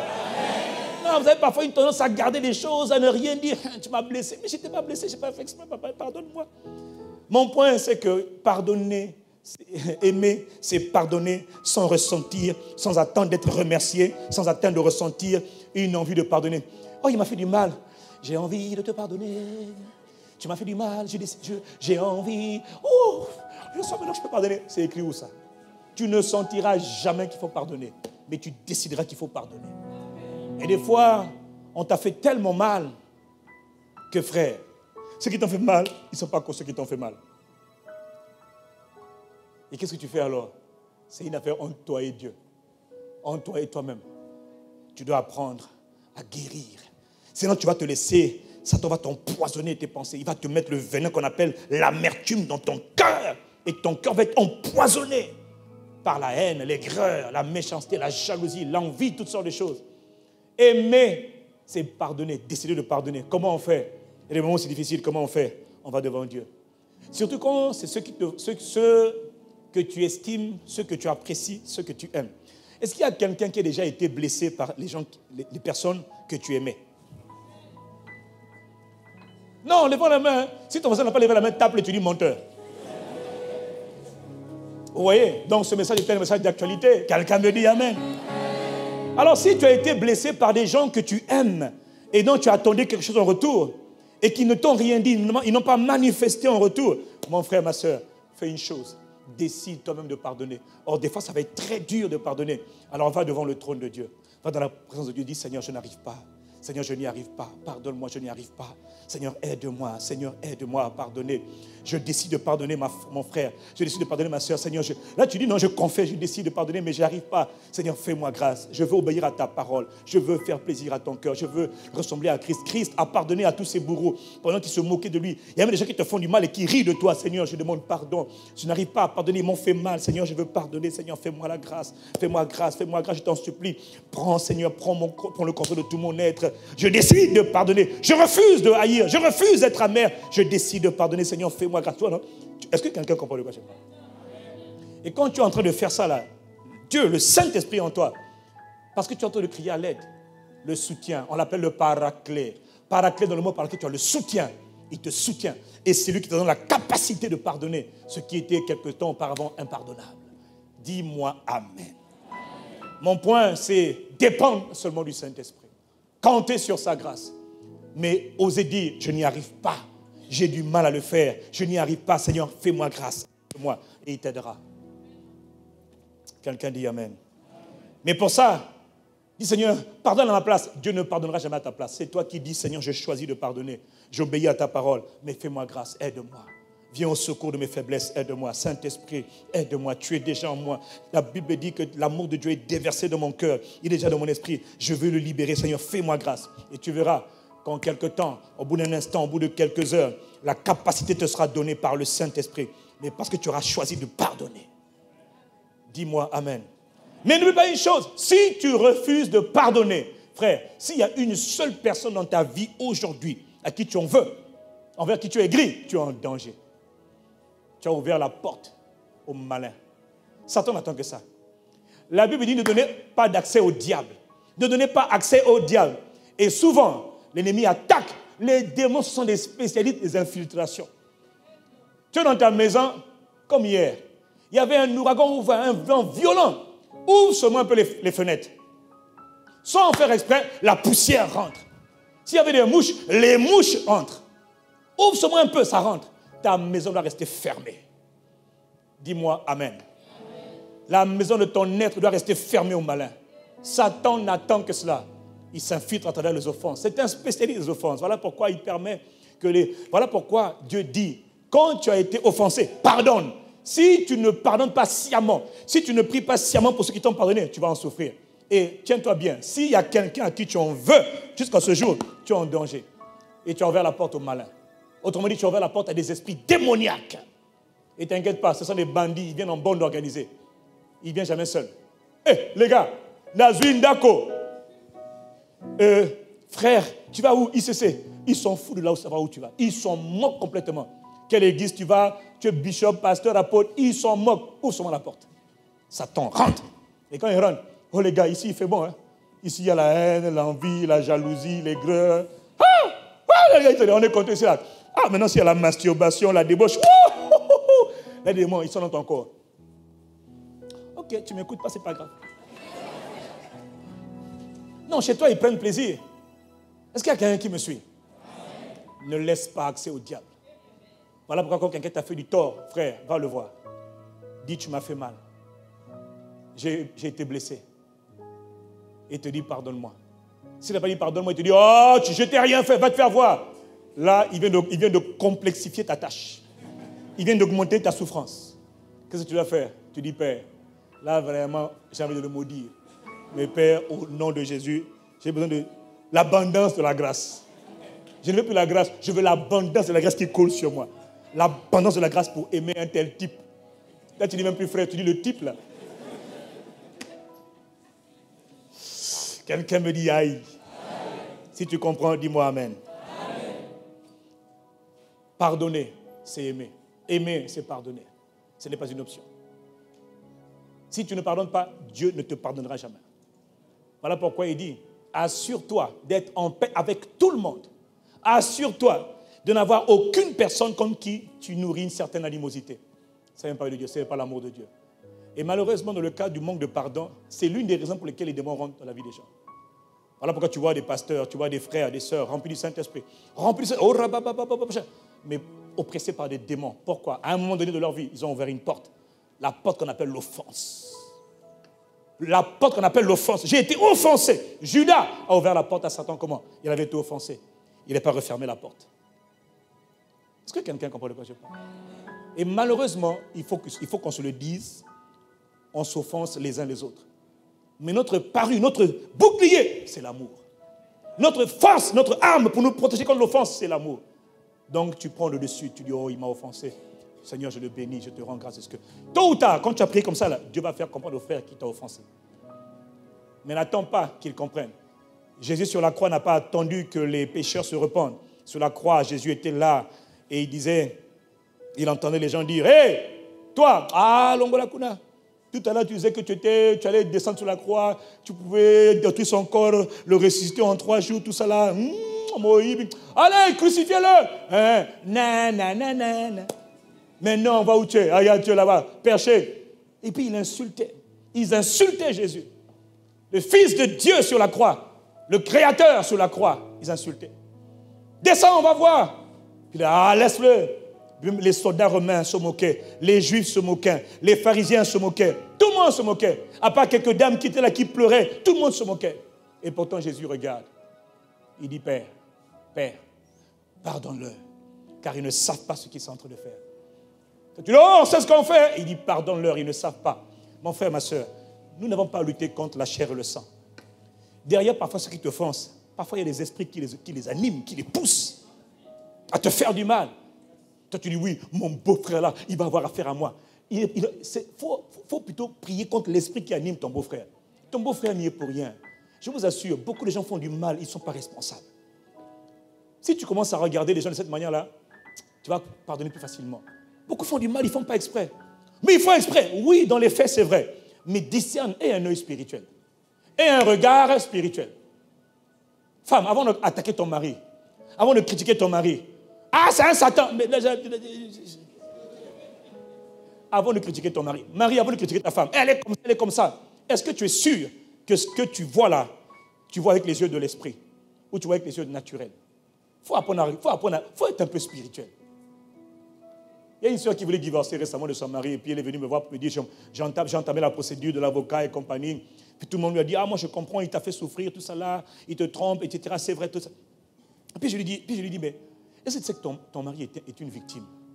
Ton mari est un captif, est un prisonnier. Il est prisonnier du péché. Je reconnais ce qu'il a fait est grave. Mais est-ce que tu sais que là où il est oppressé par des démons? Même quand tu le vois, tu sens que le gars il est oppressé par des démons. Né de nouveau, mais oppressé par des démons. Il a ouvert tellement de portes, le pauvre. Sans compter les portes de son enfance, il y a beaucoup de choses qui n'ont pas été résolues. Comment tu regardes ton mari? C'est un pécheur. Ou bien tu le vois comme étant quelqu'un qui a besoin du sauveur, qui a besoin d'être sauvé. Et quand je lui parlais quelques temps après, par le Saint-Esprit, elle a arrêté la procédure. Elle dit, je ne sais plus quoi faire, par où commencer. Elle dit, je reconnais que tu avais raison. Elle dit, oui. Arrêtez de regarder les choses de manière naturelle. Regardons derrière le naturel. Il y a un ennemi derrière les gens. Ils te font du mal, ils t'oppressent, ils te salissent, ils te calomnient, ils te critiquent. Moi, j'ai appris à regarder derrière. Tu écris contre moi, j'en ai rien à faire. D'ailleurs, je sais que c'est l'ennemi qui t'inspire. Par contre, ce que je fais, je réclame ton âme au Seigneur. Après, tu vas écrire pour Jésus. Dis-moi Amen. Les gens qui critiquent, prie pour eux. Est-ce qu'on peut continuer? Oh là là. Dis, je pardonne. Je choisis. Je décide de pardonner à tous ceux qui m'ont offensé. Je demande la grâce abondante et surabondante pour pardonner les fautes, les offenses. Dis avec moi, je refuse de garder l'amertume, l'aigreur dans mon âme. J'ai dit, je refuse de garder de l'aigreur vis-à-vis de qui que ce soit. Je suis libre d'aimer tout le monde, et de pardonner à tout le monde. Au nom de Jésus-Christ, je reçois cette grâce. Amen. Aimer de façon pratique, c'est être patient, c'est supporter ceux qui sont différents de nous. On l'avait déjà dit la dernière fois. Colossiens 3, verset 3 nous dit, supportez-vous les uns les autres. Supportez-vous les uns les autres. Et si quelqu'un a quelque chose à reprocher à un autre, c'est-à-dire si tu trouves à critiquer quelqu'un, pardonnez-vous mutuellement. Nous sommes une famille. Nous sommes une famille. Nous devons apprendre à nous supporter les uns les autres parce que nous sommes tous différents. Dis-moi Amen. Nous sommes tous différents. Aimer de manière pratique, c'est quoi? C'est refuser de ne penser qu'à soi. Aimer de manière pratique, c'est refuser de ne penser qu'à soi. C'est rechercher les intérêts des autres aussi. Dans 1 Corinthiens, toujours 13, verset 5, version Parole vivante, dit aimer, c'est ne pas penser d'abord à soi. Aimer, c'est ne pas penser d'abord à soi. Chercher son propre intérêt, insister sur ses droits. Quiconque cherche son intérêt, quiconque insiste sur ses droits, quiconque pense d'abord à lui-même, ne marche pas dans l'amour, parce que tu aimeras ton prochain comme toi-même. Tu penses à toi, pense aux autres. Et il dit aimer, c'est de ne pas d'abord penser à soi-même. Quelqu'un dit Amen. C'est-à-dire, dans la version Louis II, il dit l'amour ne cherche pas son intérêt. L'amour ne cherche pas son intérêt. Dis-moi, est-ce que tu t'intéresses aux autres? Depuis que tu es là, dans cette famille spirituelle, est-ce que tu t'intéresses aux autres? Est-ce que tu vas vers les autres? Demander comment est-ce qu'ils vont. Ils sont étudiants, comment est-ce qu'ils vont? Comment est-ce qu'ils s'en sortent dans les études? Ils sont travailleurs? Où est-ce qu'ils travaillent? Comment ça se passe? Qu'est-ce qu'ils font dans la vie? Il ne s'agit pas de faire une fiche de renseignement, agent secret. Non. Parce qu'il y a toujours des gens qui vont abuser. Ma soeur, le pasteur a demandé comment ça va. Alors je viens prendre ton adresse parce que je voudrais venir te voir à la maison. Non, papa, on ne parle pas de ça. Profito-situationniste, voleur. On dit s'intéresser aux autres sans arrière. Le pasteur n'a jamais dit que je devais te donner mon adresse à la maison, c'est faux. S'intéresser juste aux gens. Donne pas forcément l'adresse parce que tout le monde parfois n'est pas mature. Quelqu'un me dit Amen. Mais au moins on peut parler à la maison. On peut parler ici à l'église, on peut parler entre eux. Intéresse-toi aux autres. Il y en a qui ne pensent qu'à eux. Il vient au culte, fait le culte. Après le culte, rentre chez lui directement à la maison. Rendez-vous dimanche prochain au culte. Après le culte, rendez-vous à la maison. Après le culte, dimanche prochain, je viens, je fais le culte, je repars. Aimer, de manière pratique, s'intéresser aux autres. Avant de partir, là, comment ça va? Tu t'appelles comment? Tu as quel âge? Tu habites où? Qu'est-ce que tu fais? Il y en a qui ont des challenges. Il y en a qui ont des challenges. Il y en a qui ont des questions. Il y en a qui ont des réponses aux questions. Connectons-nous. Apprenons à échanger. Apprenons à communiquer. Intéressons-nous aux autres. Aimer, ce n'est pas juste toi. Mon travail, mon église, mon pasteur. Ce n'est pas moi, hein. C'est l'autre là-bas. Mes enfants, mais il n'y a pas que toi dans la vie. Il y a Dieu puis il y a les autres. Oh, quelqu'un me dit Amen. Quelqu'un me dit Amen. Ne pas penser à soi, c'est aller vers les autres, aller aider les autres, aller gagner même les autres à Christ. Quand quelqu'un sort pour aller gagner des âmes à Christ, c'est parce qu'il ne pense pas qu'à soi. Tu es sauvé, oui, mais toi oui, mais pas les autres. Alors va gagner les autres à Christ. Sors en groupe, allez gagner des âmes à Christ. Groupe d'impact, allez, sortez gagner des âmes à Christ. Groupe d'église de maison, sortez gagner des âmes à Christ. Étudiants, sortez. Travailleurs, sortez. Papa, maman, sortez. Intéressez-vous à ceux qui périssent. Beaucoup périssent. Ils n'ont pas encore été sauvés. Vous avez été sauvés. Il n'y a pas que vous. Allez vers les autres. Aimer, c'est sortir, aller annoncer l'évangile. C'est ça aussi l'amour pratique. Quand on aime, on va dire aux gens, ah, moi j'ai mon amour, j'ai mon trésor. C'est qui ton trésor? C'est Jésus. Ah, Longolakuna. Au moins j'ai parlé. Il m'a chassé. Je m'en vais avec mon trésor, avec mon Jésus. Quelqu'un d'autre va l'accepter. Dis-moi Amen. Amen. Aimer de manière pratique, c'est s'intéresser aux autres. Aimer de manière pratique, c'est quoi? C'est fuir toutes les formes d'orgueil et rechercher et poursuivre l'humilité. Fuir toutes les formes d'orgueil et courir après l'humilité. Chercher l'humilité. Mon frère, l'orgueil a plusieurs visages. Si déjà tu dis je suis humble, tu es déjà orgueilleux. Personne n'est humble. Personne. Personne n'est humble. Qui est humble ici? Qui a de l'orgueil quelque part dans son cœur? Les deux mains. Tant que tu seras dans ton corps de terre, dans ce corps de chair, tu seras toujours exposé à l'orgueil. Voilà pourquoi Paul dit, ce n'est pas que j'ai déjà atteint la perfection. Aucun de nous ici n'est parfait. Aucun pasteur, même le plus grand, n'est parfait. Personne. Et d'ailleurs, les plus grands, les plus ouins, les plus sages, les plus matures ne te diront jamais qu'ils sont humbles. Moi, j'ai vu Enoch Adeboye. Enoch Adeboye, le Nigérian, celui qui a la plus grande église au monde. J'étais choqué. J'étais avec Pasteur Liban, j'ai dit, bon gars, on est orgueilleux. Rien que sa présence te fait pleurer. Enoch Adeboye, de Redeemed Church, au Nigeria, des églises dans le monde entier. On dit que c'est un homme qui est extrêmement humble. Il dit, moi, je ne suis pas humble. Il dit, oh no, I'm not an humble man. Il dit, oh, moi, je suis un pauvre homme. Quand je dis, oh Seigneur, il y a eux et puis il y a nous. Hein. Et quand je vois, tu vois, c'est une grâce que de rechercher l'humilité. Parce que quand tu vois quelqu'un qui est humble, tu as envie de le ressembler. C'est une grâce. Parce que quand je vois ceux qui sont tape à l'œil, tapageurs, il n'a encore rien, mais il fait comme s'il était le bout du monde, le centre du monde. Dis mon Seigneur, révèle-toi à ton serviteur. Fais-lui grâce. Quelqu'un me dit Amen. Fuir l'orgueil. L'orgueil va te chercher dans tous les domaines de ta vie. Et tu dois fuir dans tous les domaines de ta vie. L'orgueil, c'est comme une longue bibliothèque. Ou l'humilité, c'est comme une grande bibliothèque aussi. Des fois, là, ça a l'air rangé. Là, déjà, tu as déjà développé l'humilité dans ce domaine-là, dans ce domaine-là, dans ce domaine-là. Mais là, ce n'est pas encore rangé. Là, il y a encore de l'orgueil. Il faut nettoyer. Il faut arranger. Quelqu'un me dit Amen. Personne n'est humble dans tous les domaines. Ce n'est pas vrai. Mais tout le monde doit aspirer à l'humilité. Parce que l'amour égale humilité. Aimer, c'est rechercher l'humilité. Dis-moi Amen. Amen.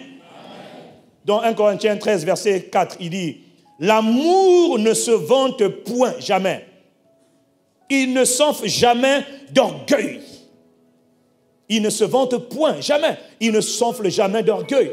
La version Parole vivante nous dit, lorsqu'on aime, on ne cherche pas à se faire valoir. Lorsqu'on aime de l'amour de Dieu, on ne cherche pas à se faire valoir. On ne cherche pas à se faire valoir. On ne cherche pas à se faire valoir. Tout est dans la motivation. Il y en a qui s'habillent pour aller à l'église, pour aller ailleurs. Dans le but, tu vois, comme voir. Aimer, ce n'est pas chercher à se faire valoir. On peut être bien habillé sans chercher à se faire valoir. Est-ce que quelqu'un peut me dire Amen? Hein? Est-ce que tu vois, non? Tu comprends, non? Hein? Parce que parfois, les hommes, tout est dans les apparences. Tu t'habilles. Bonjour. On ne cherche pas à se faire valoir. Donc, on peut marcher tranquillement. Non. J'ai vu les gens, quand ils s'habillent, c'est compliqué. C'est pour se faire valoir. Mais il n'y a que Dieu qui connaît le cœur. Il n'y a que Dieu qui connaît les cœurs. Donc, voilà pourquoi il ne faut pas juger. Tu vois, je mets la main dans la poche, ne me juge pas. Il met la main dans la poche et l'orgueil. Non, papa, ça, c'est pas l'orgueil. Ça, tu n'as rien compris. Ça, il ne faut pas être toto. Tu n'as rien compris encore. Faire la parenthèse. Oh, quelqu'un me dit Amen. L'orgueil. Fuis l'orgueil. Paul a dit, ce n'est pas que j'ai atteint la perfection. Je n'ai pas encore atteint la perfection. Je suis un chantier en construction. Mais je n'ai pas encore atteint la perfection. Le grand Paul, l'homme de l'humilité, l'homme de la grâce, l'homme de la révélation. Il dit, je n'ai pas encore atteint la perfection, mais je fais une chose, oublions ce qui est en arrière. Je cours vers ce qui est à l'avant. Je cours, parce que je n'ai pas encore gagné. Je cours dans le but de remporter la course. Je ne suis pas encore arrivé. Je reconnais, mais je cours. Je suis un chantier. Je cours. Je fuis l'orgueil sur toutes ses formes. Sur toutes ses formes. Et l'orgueil, je vous dis, je répète, a beaucoup de visages. L'amour ne cherche pas à se faire valoir. Il n'agit pas d'une manière présomptueuse. Celui qui se rengorge, qui s'étale et qui s'enfle d'orgueil n'est pas inspiré par l'amour. Il y a un frère qui me disait qu'il a rencontré un pasteur de Kinshasa. Et puis, il parlait avec ce pasteur. Et puis, il est en train de dire à ce pasteur, vous faites du bruit, vous fermez vos églises, vous avez de l'argent, fermez vos églises et compagnie, l'insonorisation. Il dit, vous faites honte à l'église. Bon, c'était un frère qui était un peu provocateur aussi. Et puis le pasteur s'est fâché. Il dit, oui, je t'invite à Kinshasa, parce que moi j'ai beaucoup d'argent, je suis multimillionnaire en dollars. Qu'est-ce que tu crois? Tu viens, je te prends un bateau. Il dit, mais tu es orgueilleux, pourquoi tu parles de toi, ton argent, tu ne me connais même pas? Il dit, mais parce que tu m'as provoqué. Il dit, hey. Donc c'était devenu chien et chat. Donc à quelques minutes, il lui a fait part de sa richesse. Aimer, quand on aime, frère, on ne se fait pas valoir. Quelqu'un me dit, aïe. Quand tu as besoin de te faire valoir, d'étaler ton savoir, d'étaler ta richesse, d'étaler ce que tu es, tes vêtements, ton argent, tes maisons, tes biens, tes possessions, ta connaissance, tu veux l'étaler. ce n'est pas l'amour de manière pratique. Quand c'est comme ça, humilie-toi. Dis-moi Amen. La bonne nouvelle, c'est que la raison pour laquelle Dieu nous dit toutes ces choses-là, c'est pour nous corriger. Dieu veut nous amener à la maturité, à la ressemblance à Christ. Christ est humble, Christ s'est humilié. Nous aussi, nous devons apprendre à nous humilier. Toutes ces choses, si tu te reconnais dans ce que je suis en train de dire, c'est une bonne nouvelle, parce qu'il y en a qui ne se reconnaissent pas du tout alors qu'ils sont dedans. Le don le plus précieux, c'est le don de la repentance. Quand je prends conscience de mon état, je dis, Seigneur, je vois ma misère, je m'humilie. Je suis un misérable, je m'humilie devant Dieu. Seigneur, pardonne-moi. Aide-moi à changer. Aide-moi à poursuivre l'humilité. Aide-moi à te faire plaisir. Quelqu'un me dit Amen. La parole nous est donnée toujours pour nous corriger. Pas pour nous crucifier, pour nous corriger. Pas pour nous châtier, pour nous corriger. Afin que nous devenions meilleurs. L'orgueil, fuis l'orgueil. Fuis ça comme de la peste. Recherche toujours l'humilité. Aspire à devenir humble. Regarde ceux qui sont des modèles d'humilité, imite-les. Mais sache une chose, eux aussi ils ont des challenges. Ne pense jamais qu'on est parvenu. On n'est jamais parvenu. Personne ne sera jamais humble. Totalement, ce n'est pas vrai. Il y a toujours des compartiments dans lesquels on a encore un peu d'orgueil. Mais il faut le reconnaître et s'humilier devant Dieu. Dis avec moi Amen. Amen. Juste pour terminer, c'est quoi manifester l'amour de Christ de manière pratique? C'est estimer, c'est valoriser, c'est honorer tout le monde. Romains 12, verset 10, il est écrit, placez toujours l'autre au-dessus de vous. Placez toujours les autres au-dessus de vous et honorez-les comme vous étant supérieurs. Tu as un frère, tu as un voisin actuellement à côté de toi. Tu as une voisine à côté, devant ou derrière toi. Il dit, place toujours l'autre. Ce voisin dont on parle, ce prochain dont on parle, place-le au-dessus de toi et honore-le comme étant supérieur à toi. Autrement dit, élève tout le monde. Reconnais tout le monde.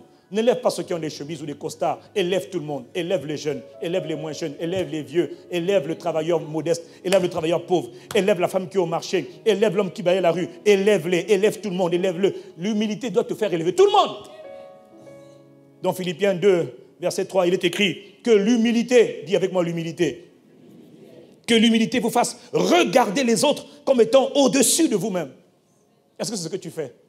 Qu'est-ce que tu penses quand tu vois la personne qui balaye au marché? La personne qui va au marché. Tu as beaucoup d'argent, puis tu vas avec ta grosse voiture ou ta petite voiture, et lui, il n'a pas de voiture. Comment tu regardes ceux qui ne sont pas à ton niveau? Comment tu les perçois? Réfléchis. Quand tu les vois, quelle pensée tu as? Est-ce que tu dis, bonjour chef, bonjour mon frère, bonjour ma soeur, bonjour ma... avec du respect, en l'élevant, ou tu l'as crucifié, ou tu l'enterres, ou tu la baisses par tes paroles? Ah, les gars, ah! Que l'humilité vous fasse regarder les autres comme étant au-dessus de vous. Ici, il n'y a personne qui est supérieur. Ici, là, il n'y a personne supérieur à un autre. Personne. Il n'y a que des enfants de Dieu. Rachetés par la grâce de Dieu. Sauvés par le sang de Jésus-Christ. En route vers le ciel. Dis-moi Amen. Aucun, dans cette église, personne n'est supérieur à un autre. Personne. Personne ne le sera jamais. Si tu viens ici en te disant, non, moi je suis... machin. Là où il y a des églises, où il y a le côté VIP, côté non VIP, c'est une abomination. C'est un crime contre l'église. On ne fait jamais. Donc, quelqu'un me dit Amen. Ça, je peux même me gifler un pasteur. Si je vois un pasteur, je peux me le gifler sans faire exprès. Parce que, excusez-moi, pasteur, Dieu vous bénisse. Au nom de Jésus-Christ. VIP, le peuple. Qui t'a dit qu'il y a des VIP dans l'église? Dans le royaume, il n'y a pas de VIP. Oh, il ne faut pas m'énerver ici. Là. Que par humilité, chacun considère son frère comme meilleur, la version parole vivante, que par humilité, chacun considère son frère comme meilleur et plus important que lui-même. Apprenez à reconnaître la supériorité des autres. Dis à ton voisin, tu es plus important que moi. Tourne-toi vers quelqu'un, dis-lui, tu es plus important que moi. Tu as plus de valeur que moi. Parce que tu appartiens à la famille de Dieu. Dis-lui Amen, Amen, Amen. Amen.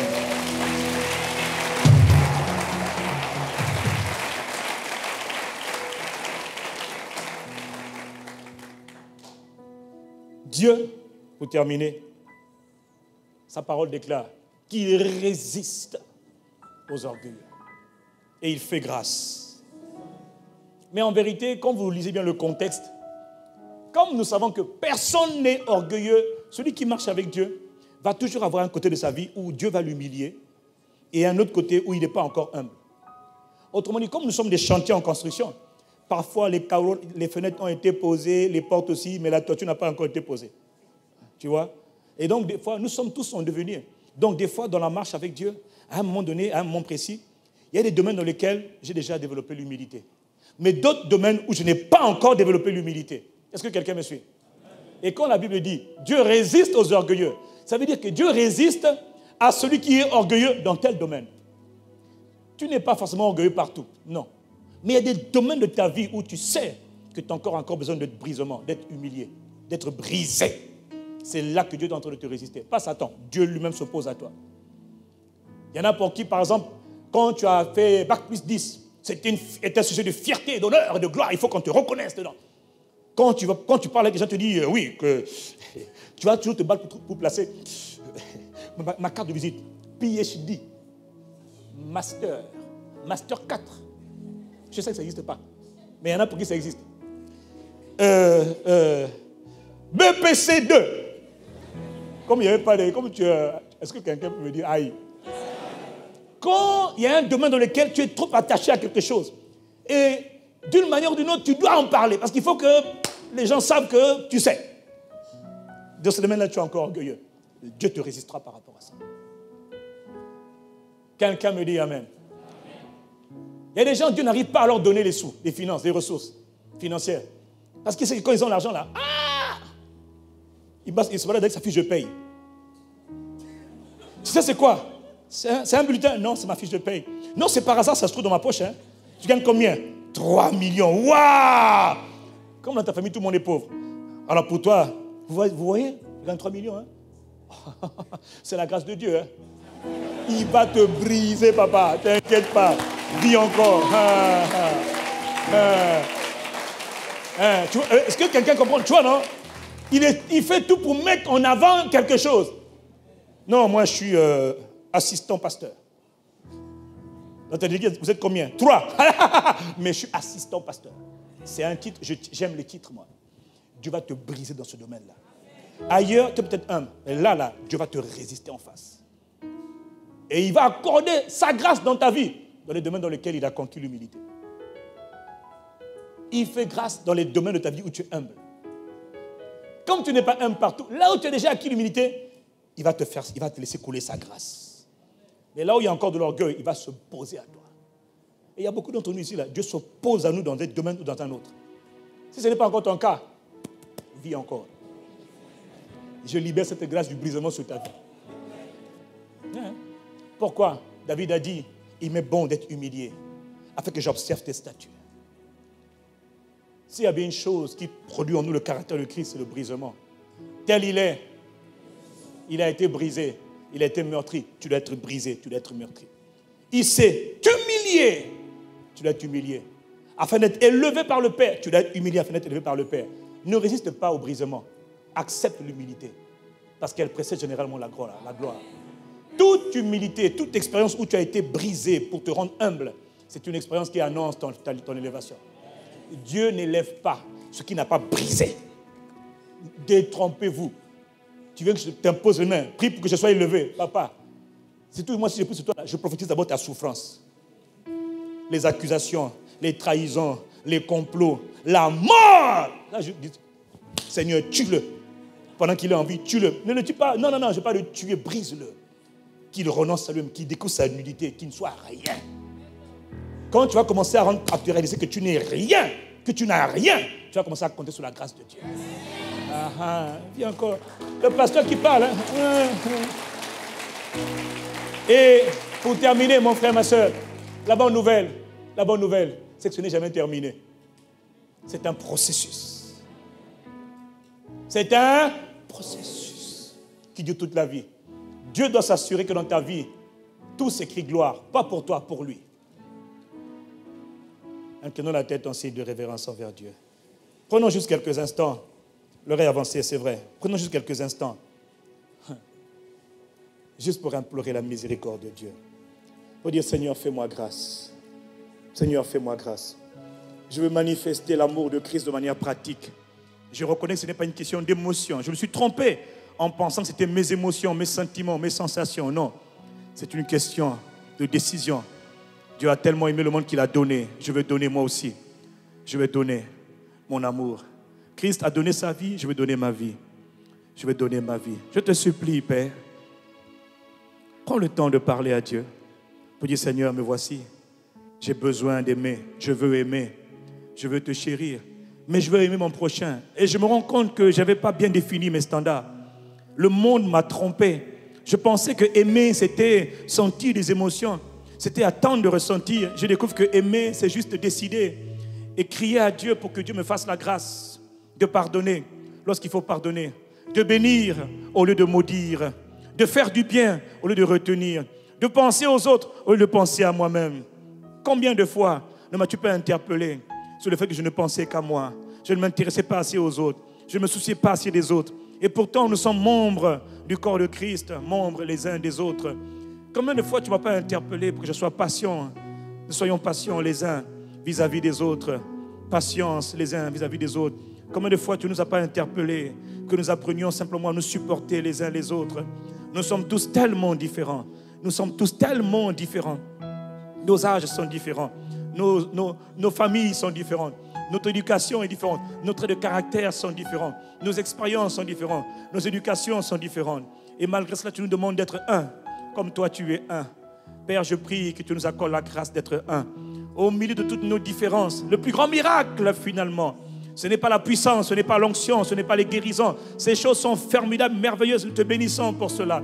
Mais notre Papa, nous te supplions, accorde-nous, Père, la grâce d'être un. D'être un, comme toi tu es un.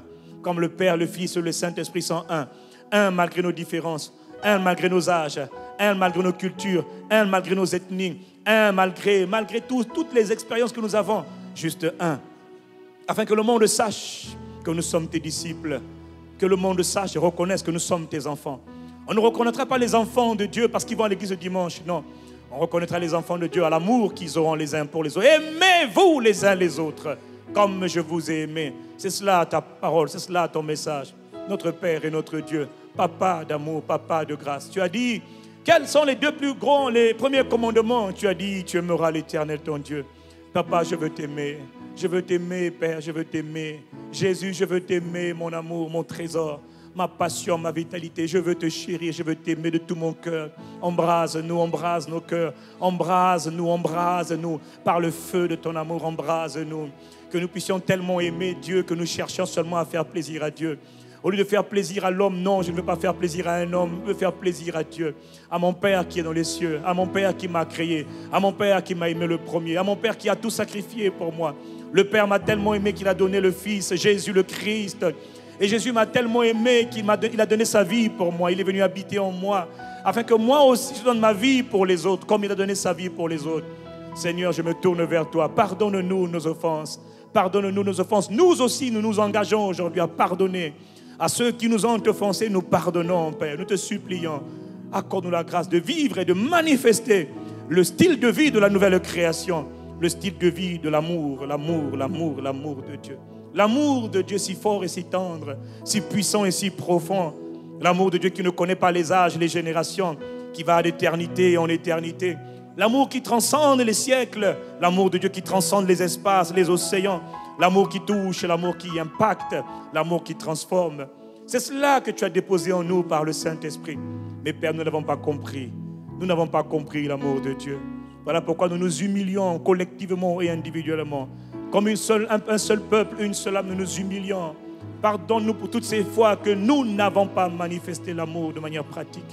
Toutes les fois que nous n'avons pas manifesté l'amour comme toi tu manifestes l'amour, ô Christ en nous. Pardonne-nous, Père. Pardonne-nous, Seigneur, d'avoir attristé le Saint-Esprit. L'esprit d'amour est en nous, mais nous n'avons pas laissé l'esprit d'amour s'exprimer. Nous te supplions de nous pardonner, Père. Nous reconnaissons nos fautes. Nous reconnaissons nos transgressions. Nous reconnaissons nos péchés. Nous avons tous péché, d'une manière ou d'une autre. Nous sommes tous coupables. Oh Père, tu as dit dans ta parole que si nous confessons nos péchés, tu es fidèle et juste pour nous les pardonner et pour nous purifier de toute injustice, de toute iniquité. Père, purifie-nous et nous serons purs. Lave-nous, nous serons plus blancs que la neige. Nous te supplions, Père, aie compassion de nous. Mais ne pardonne pas seulement, Père, accorde-nous aussi la capacité, la grâce d'être transformés par la puissance de l'amour, d'être immunisés, d'être protégés par la puissance de l'amour dans nos cœurs, répandu par le Saint-Esprit. Nous te supplions, Père, aie compassion de nous. Nous voulons vivre en harmonie avec les uns avec les autres. Nous voulons aimer, même ceux qui n'étaient pas dignes d'être aimés, dans nos familles, dans nos maisons, dans nos lieux de travail, à l'église. Toutes les personnes qui nous ont offensés, nous voulons aller vers eux pour demander pardon. Parce que nous avons retenu de l'amertume, de l'aigreur dans nos cœurs. Contre toi, Père, et contre nos frères et contre nos sœurs. Nous te supplions de nous pardonner. Tu nous aimes, Papa. C'est toi qui nous as aimés le premier. Je fais ce rêve, Père. Un jour, Seigneur, ou dans l'église, dans la ville, dans le pays et sur la terre entière. Mais d'abord dans la ville, et d'abord dans l'église, et d'abord dans le pays, où nous pourrons nous aimer les uns les autres, malgré nos différences, malgré nos origines tellement variées. Où nous pourrons juste être un, comme toi tu es un. Le Père, le Fils et le Saint-Esprit. Nous aussi, Père, nous voulons être un. Nous voulons retenir les prénoms de nos frères et de nos sœurs. Nous voulons nous humilier. Là où il y a encore beaucoup d'orgueil en nous, brise-nous, Père. Là où il y a encore de la résistance, brise-nous. Je préfère être brisé aujourd'hui et être restauré demain qu'être brisé demain. Non, je te supplie, brise-nous là où ça fait mal. Attaque là où ça fait mal. Coupe là où il faut couper. Enlève ce qu'il faut enlever en nous. Ça fait mal probablement, Père. Mais fais-nous passer par le feu. Fais-nous passer par le feu. Fais-nous passer par le feu. Le feu qui éprouve toutes choses. Brise là où il faut briser, Père. Objectif pour nous, Père, ressembler à Christ. Christ doit être formé en nous.